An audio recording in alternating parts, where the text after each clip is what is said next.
Hello everyone, welcome to practice mock. आज हम देखने वाले एक न्यूज़पेपर आर्टिकल जो हमारे RBI grade B, SEBI grade A and NABARD grade A examination के लिए रेलेवेंट है। तो ये है हमारा बिजनेस स्टैंडर्ड का आर्टिकल जो 1 जुलाई 2024 को आया है। इसका हेडलाइन पढ़ते हैं, India takes first steps to meet 2070 net zero goal. Okay, ये फ्रंट पेज का आर्टिकल है और हमारे तीनों एग्जाम के लिए रेलेवेंट है। तो हम उसका पहले बैकग्राउंड देखते हैं। तो in 2021 India declared its goal to become a net zero economy by 2070 at COP26। Okay, COP26 Glasgow में हुआ था। वहां पे इंडिया ने डिक्लेयर किया था कि वो एक नेट जीरो इकोनॉमी बनेगा। ओके, ये हमारा बैकग्राउंड है।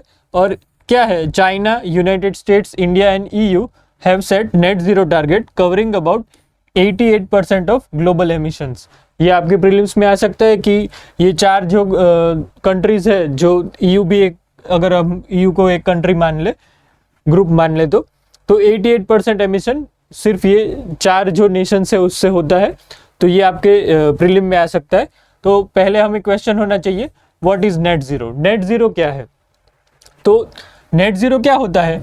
आपका जो कंट्री का आउटपुट है कार्बन एमिशन का, वो अगर कंट्री के फॉरेस्ट है या फिर दूसरी जो भी चीज़ें कार्बन को एब्जॉर्ब करती है, जैसे कि सी है वो कार्बन को एब्जॉर्ब करता है, ट्रीज है, फॉरेस्ट है, तो ये सब कार्बन का एब्जॉर्प्शन करते हैं। तो वो जो हमारा आउटपुट हो रहा है, वो पूरा का पूरा आउटपुट अगर हमारे जो ग्रीन कवर और वो सब चीज़ें हैं उससे अगर वो एब्जॉर्ब हो जाए और जो हमारा नेट जो एमिशन रहे वो ज़ीरो रहे, तो हम उसको बोलते हैं नेट ज़ीरो। ओके, तो ये हमारा नेट ज़ीरो हो गया। तो मेन गोल क्या है हमारा कि 2070 तक इंडिया नेट ज़ीरो एमिशंस करेगा, ऐसा। और नेक्स्ट, व्हाट इज COP? यहाँ पे लिखा था COP26।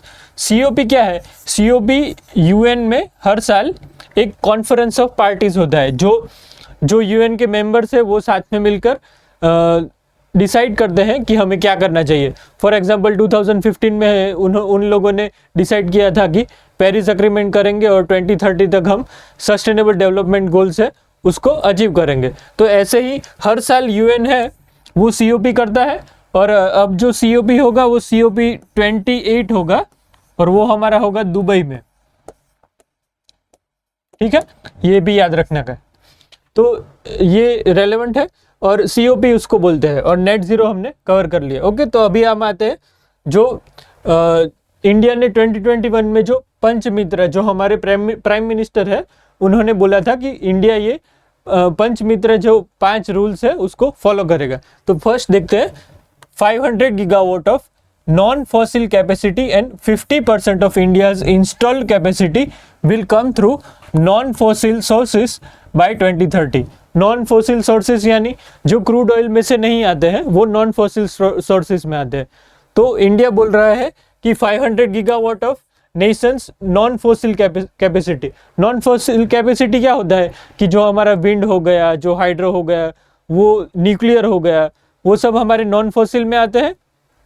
तो उसका कैपेसिटी हम 500 गीगावाट कर देंगे 2030 तक। और जो इंडिया की टोटल डिमांड है उसका 50% install capacity will come through non fossil. Okay, जो 50% होगा वो नॉन फॉसिल के थ्रू आएगा। इलेक्ट्रिसिटी की मेजरली बात हो रही है इसमें। Second is reduce carbon intensity of GDP by 45%। Okay, ये 45% कार्बन की इंटेंसिटी है, उसको हमें कम करना है। Next, create an additional sink of 2.5 to 3 billion tons of CO2 equivalent through more forest and tree cover. पहले क्या बोला था कि 1 बिलियन हम करेंगे, जो 1 बिलियन सिंक होगा हमारा। सिंक यानी क्या होता है कि हम लोग ट्रीज उगाएंगे, फॉरेस्ट को हम डेवलप करेंगे ज़्यादा, और उन सब से क्या होगा कि जो कार्बन का एब्जॉर्प्शन है वो बढ़ेगा। तो पहले नक्की किया था कि 1 बिलियन तक होगा, 1 बिलियन का सिंक बनाएंगे, पर उसमें हमने ऐड किया कि additional sink of 2.5 to 3 billion tons of CO2 equivalent through more forest and tree cover. Okay, by 2030। ये पांचों के पांचों आपको याद होनी चाहिए।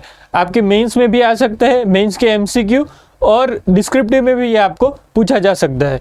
तो ये सारे के सारे पॉइंट बहुत ही इंपॉर्टेंट है तीनों एग्जामिनेशन के लिए। तो 1 बिलियन था और उसमें 2.5 to 3 बिलियन एडिशनल सिंक भी हम डालेंगे, ऐसा बोला हमने। Fourth is mass movement called lifestyle for environment. जिन लोगों ने आरबीआई का पास्ट ईयर का मेंस दिया होगा उनको पता होगा कि आरबीआई की मेंस में ये लाइफ पे पूरा 3 या 4 क्वेश्चन 2-2 मार्क के पूछ लिए थे, तो इसलिए ये जो आर्टिकल है वो यहाँ पे रेलेवेंट होता है। फिर long term goal of reaching net zero by 2070, ये हमारा 5th हो गया। तो ये पंचमित्रा है, ये आपको याद होना चाहिए और इस पे आप थोड़े 100 to 200 वर्ड आप उस पर टाइप करना देख सकते हैं कि मेंस में अगर क्वेश्चन आ जाए तो हर एक पॉइंट को आपको डिटेल में बताना रहेगा, ठीक है। नेक्स्ट अभी ये जो आर्टिकल है उसमें क्या लिखा था, जो 1 स्टेप फॉरवर्ड बोला है वो क्या है वो देखते हैं। तो NITI Aayog prepares 6 working groups. NITI Aayog ने 6 वर्किंग ग्रुप बनाए कि इंडिया को जो 2070 का टारगेट है वो हम कैसे अचीव करेंगे, तो इसलिए उसने 6 वर्किंग ग्रुप बनाए हैं। उसमें the report by this group will be collated by NITI Aayog which will prepare a consolidate report.